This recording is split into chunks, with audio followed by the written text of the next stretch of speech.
Cheers. Thanks for coming on, man. Yeah. So could you love me?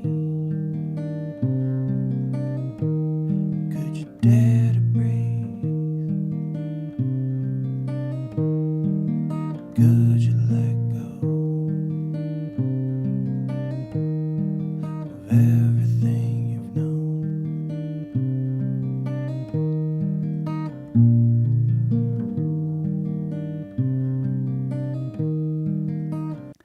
All right, everybody, welcome back to the Proud to Present podcast. My name is Colton. My guest today is Aaron Tijerina. How are you, man? I'm doing well. How are you? Great. Saturday afternoon talking about music. Couldn't ask for any more. Aaron is a singer-songwriter from Tempe, band SURF AVE. Just about to release your second album right now. With the group we have now. With the group you have now. Yeah. So you have a collection on Spotify right now called SURF AVE 101. Yeah. And that's just kind of your past history? Is that where you come from? It's like a best of record. We kind of got together and all of us picked like 3 or 4 songs off of past records that we really dug and put it together to kind of put something on Spotify, even though on our Bandcamp there's like 16 albums. Really? Yeah. Hell yeah. Okay. And so how many... Are you the core member? Has there been kind of rotating members within it? Yeah, so we started back in 2014, and I had just like recently gotten back into surfing and kind of listening to like surf enthusiast kind of music, you know, like Mystic Brave and Surfer Blood and like stuff that had like, you know, dabs of 1960s surf style music, but like were generally either like punk or, you know, dream pop or something like that. Right. And that kind of enticed me to start a new project. And I had been singer-songwriting before that, you know, playing shows by myself. I had been in one other band with our bass player back in 2009. And I kind of wanted to get back into putting together a band again. So I kind of used the surfing music that I was listening to at the time as kind of like motivation to go in that direction musically. Right. And I don't think I've personally never met anybody who was like, I hate surf music. Like when you hear it, it's something for everybody. Right. Hell yeah. So I felt like adding that, you know, ingredient wasn't the worst idea. So we did that, and we had 5 members at one point.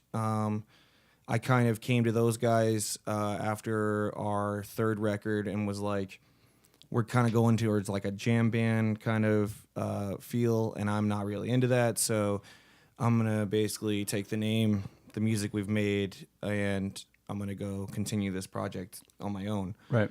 And I was the core writer in the sense that like I structured all the music, wrote all the rhythm parts, and, you know, had say in all the other parts when the other members were in the band.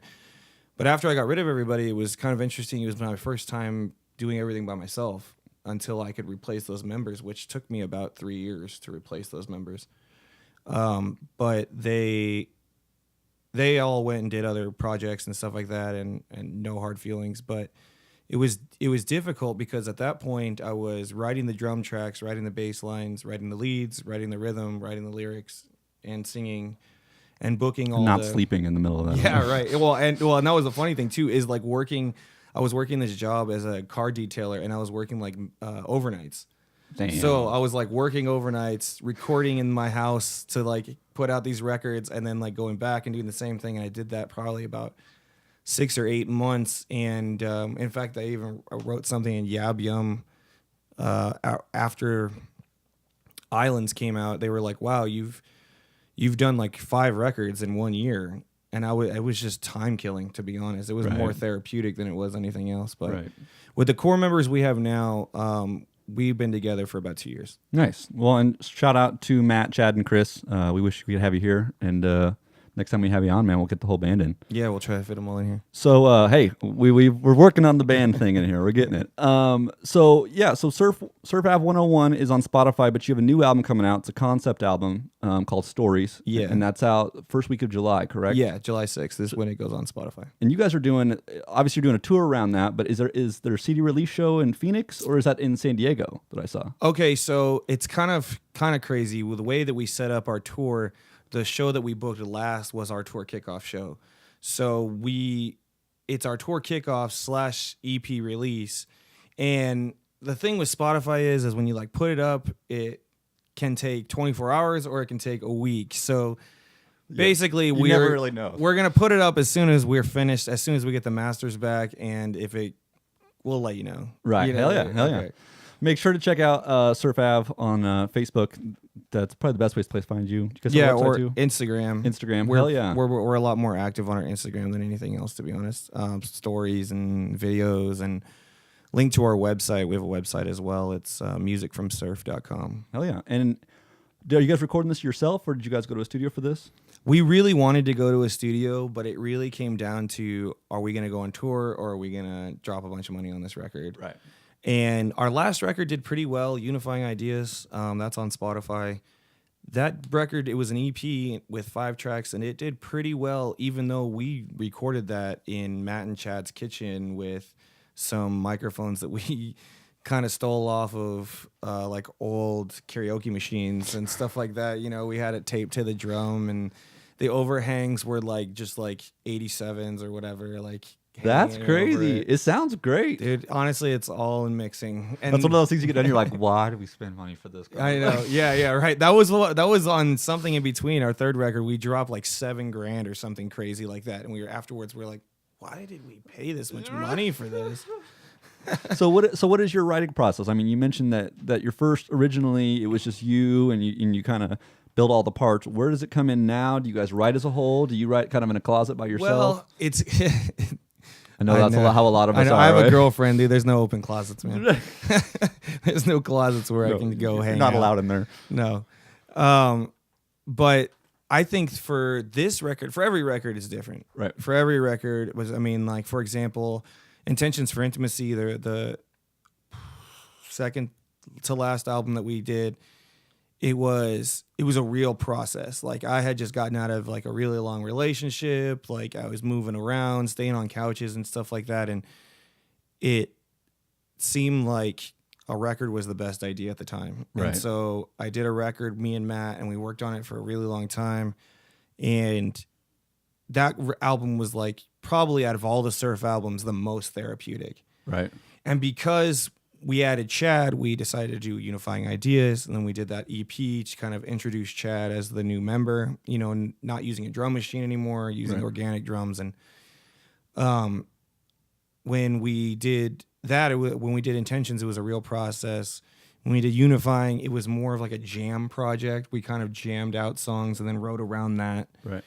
And this album's kind of half and half. Nice. Because I have a whole process lyrically that I have to go through because it's a concept record. So it's a concept record, Stories is, and it comes out July 6th. We interviewed a bunch of our friends and asked them to tell us an event or a story about a defining moment where you became the person that you are today. Like, we all have that, you know, kind of defining moment where I'm kind of like, you know what? I'm not a kid anymore. I have to start paying bills or whatever, you know. Right. I mean, it's for some people on the record, it was, you know, overcoming drug abuse.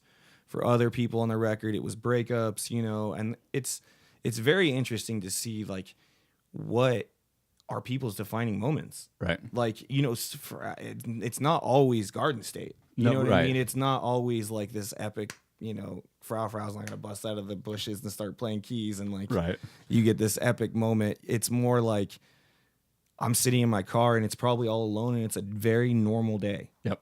For everyone else but me. But me. You know what I mean? Yep. And Hell so yeah. that's really what the record is about. Some of the songs are fun in the sense, you know, musically speaking, and kind of dancey and jammy songs. And then some of them are pretty straightforward and serious. There's a song on the album called Benjamin that's pretty serious and straightforward about, you know, a friend of ours going through a breakup as well. Or some of them are fun, you know, like Mallory, for example, is about my ex-girlfriend. It's like jammy and dancey, and it's kind of her saying like, fuck you, I'm not going to go to college. I'll figure out my own shit. The economy's fucked anyways. Right. Right. And like her, like, fuck you to the world. And it's like a dance song, you know? Hell yeah. Whenever you're ready.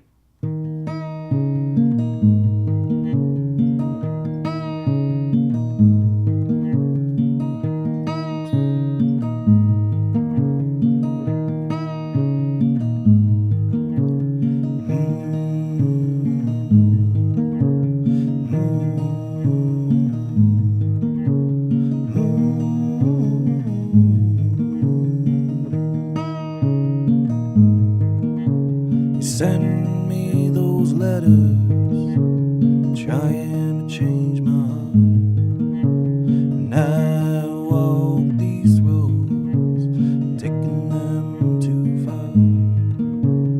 Walking down the highway, and there's no changes here.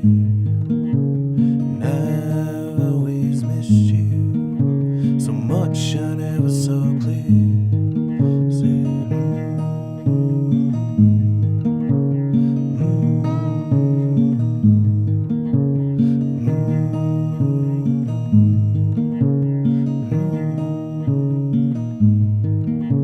and changes come so surprising, like a broken down train, and haunting all your whispers of I'll never see you again. I'm holding on so tightly to a dream that was never mine, and I'll search the earth for a new dream to find.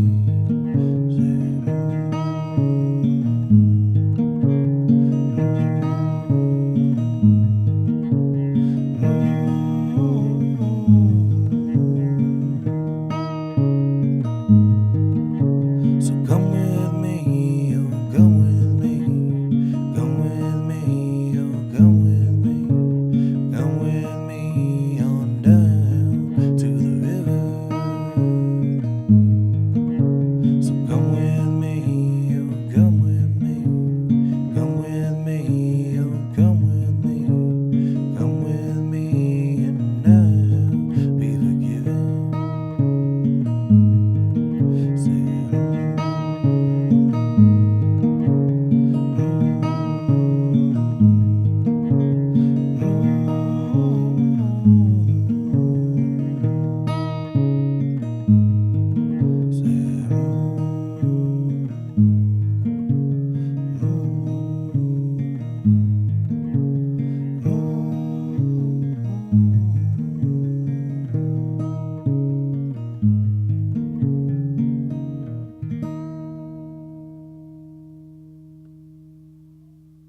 One of the big things also I wanted to point out about you is your YouTube channel. You guys got some really good stuff on YouTube. You got a killer documentary on there. What was the process that went into that? What made you do that? Okay. So I had seen a few like really shittily recorded like 1998 videos of like Modest Mouse and like Built to Spill and a bunch of like the Pacific Northwest bands, the Shins and stuff like that, of them like recording early on in the band and then like using it later. And I just kind of thought to myself, like, man, if we don't record it now, it's gone. Right. And so I was like, okay, I want to record this, even if it means that, you know, I'm sitting fat with like a Bud Light in my hand at like 60 watching it with my grandkids. Right. Even if that's what it means, like if you don't do, and we're a generation of documentation. Yes, like we're, everything. you know what I mean? Every Everything. goddamn person in the world thinks they're a reporter. So Yes. We all do. we just record our lives. Like no, you know, when aliens come, Hoping that someone gives a shit about it. yeah, So they're gonna be like, Jesus, you self-absorbed sons of bitches, dude. Like you wasted all this fucking technology on selfies. yourselves, your Thank- food. We're so glad all you guys went to the gym. Yes, Like, yes. Thank God, you know. You checked in on Facebook Yeah. and you've accomplished so much. You guys have all complained about all these different taxes you didn't want to pay for, but Planet Fitness really actually had all your money. all the whole time. Yep, hell yeah. So tell me about the tour. You guys have the tour coming up. Where are we going? Where are the dates? And I want to make sure that we get it out in case people can catch you along the way. Okay, cool. Yeah, we absolutely, we're like throwing it out there as much as possible. We've posted on Instagram about meeting up with fans or about like going to the skate park or meeting up in the mornings to go surfing or Hell yeah. even stopping by people's barbecues and doing acoustic sets. Like we have really reached out to our like social media realm, which honestly we're probably more on Instagram than anything else. If you guys ever back in the day, this girl from Russia sent us a message and asked us to do an instrumental album, so I did it. Hell And yeah. it's called What You Wanted. That's And, so killer. and so like That's if you so guys killer. want to message us to like do covers or record covers or whatever, we're easily accessible. Hell yeah. But we are leaving July 6th for San Diego. So our first date is July 6th, San Diego at City Pub. Then we go from there up to Portland, and July 11th we play the Big Legrowski, Nice. and I think it's like a Big Lebowski themed bar. Wow, that's killer. Which is kind of crazy. That'd be fun. It's just full of guys, White Russians. just yeah. full of guys and one-liners. Yeah. Like I'm sure that's all I picture. Yep. And then we come back to L.A. and we do the Escondant, which is in downtown. If anybody wants to meet up with us there, we're spending a few days in each city, so we'll be documenting that kind of stuff in our stories and stuff. But if you see a story, you guys, please come meet up with us. Introduce yourself. We want to meet everybody. Hell yeah.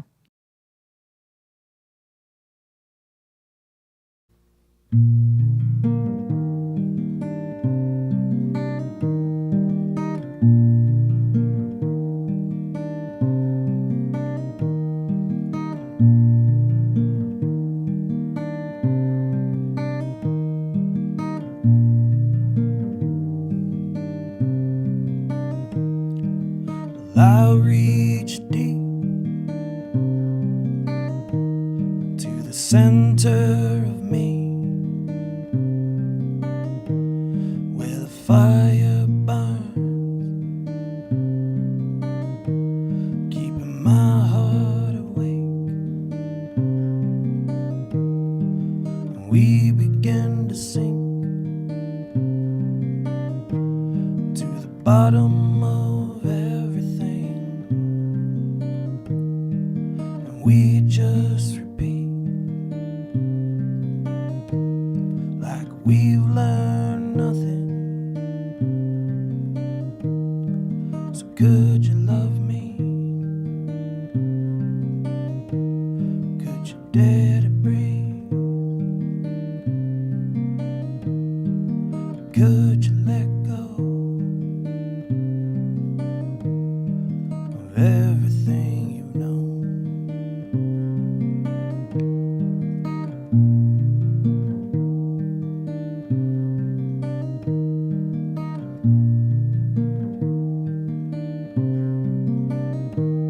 When you're swimming in the reef, be your lungs pushing you for air. I'll be a curiosity to keep you struggling down there. And when the sun meets the water and the water meets the land, well, my love is like a tidal wave and the world a grain of sand. So could you love me? Could you dare to breathe? Could you let go of everything you've known?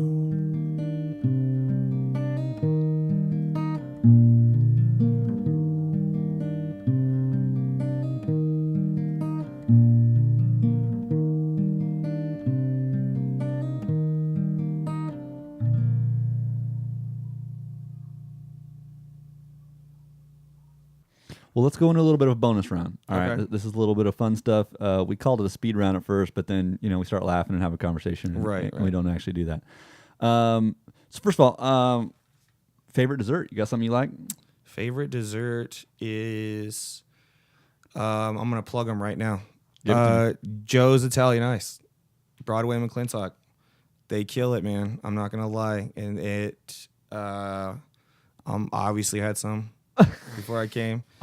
And Good no, shout out dude, to them. they get us every time, man. I leave the gym and I can't not stop. Well, I especially stop if they're every located time. near a gym I too. know, You're like, right? God, you guys. I know they totally set that You're up, dude. killing I'm me. so sick of capitalism. It's ruining my life, man. Yeah. Favorite venue you've played so far? Well, Favorite venue, it all kind of depends. Like, obviously, Crescent pays the most, so I'm all about that. Right. But I'm going to shout out to Rogue Bar because they have really supported us. Manny's always been super supportive. They've always Manny's given us so free loving, yep. absinthe and shit. So, like, hey. Wait, Manny hasn't given me absinthe. Wait a Manny does a great job over there, and they're always supportive, and they're always so open, to, especially to new acts and new bands, Yeah, and absolutely. getting people started. People touring, like they'll Yeah. always have random stuff. I'm not gonna go trash talking like other venues. I'm not about to shoot myself in the foot, but there are some venues who they just don't try at all, and it's Right. kind of like, you know what, man, I just brought 50 people in here, Right. and you made some money off of me, and one ticket's not cutting it. Right. You know what I'm Right. saying? Yeah. A venue should be able to bring it a little bit, at least. Who you listening to right now? You got anything musically you're listening to? Anything you're jamming to? I've been listening to a lot of Pinback. I was listening to a lot of Sleeping Jesus. I'm gonna help those guys out and plug those guys Hell because yeah. they're from Minnesota, I think, somewhere in the Midwest. But we played with them at Rebel Lounge about a year ago. They played last night at Lost Leaf. Nice. Okay. They're on Hell tour yeah. right now, and I've been listening to them a lot lately. And then last, probably, dang, I've been listening to a lot of hip hop too. Hell yeah. Let me see. What have I been listening to hip hop wise? I listen to actually a lot of J5 lately, Yep. and DJ Shadow a lot lately, and Ill Communication lately too. Hell yeah. Hell yeah.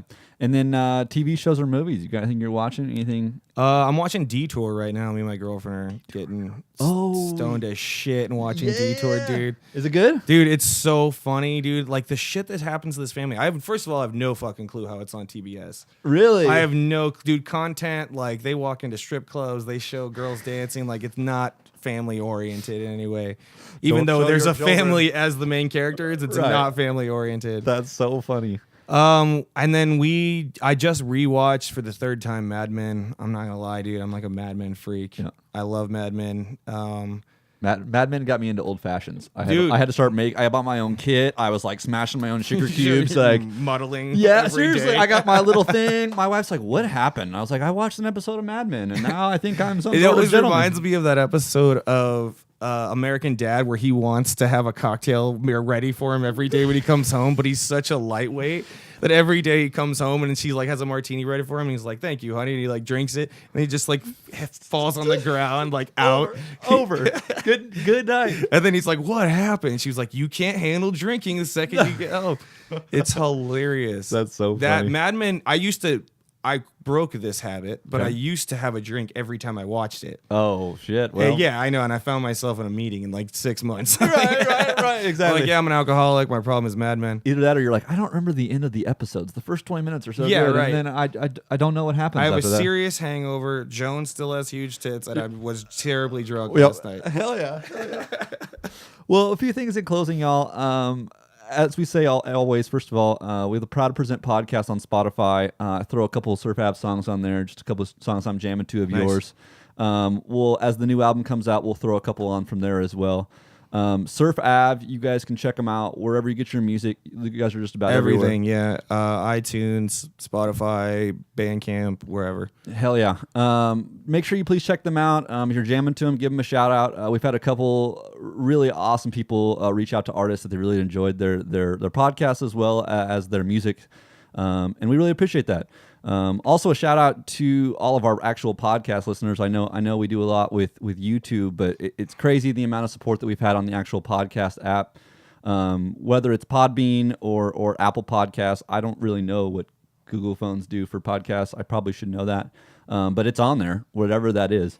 And then really another thing, a big shout out to Brandon Simoes, good buddy of mine. He's hanging out here in the corner. He's helping us out, getting the sound good and making things look good. So he'll be hanging out here going forward. And yeah, so in closing, as I say every week, just please do something to make the world better.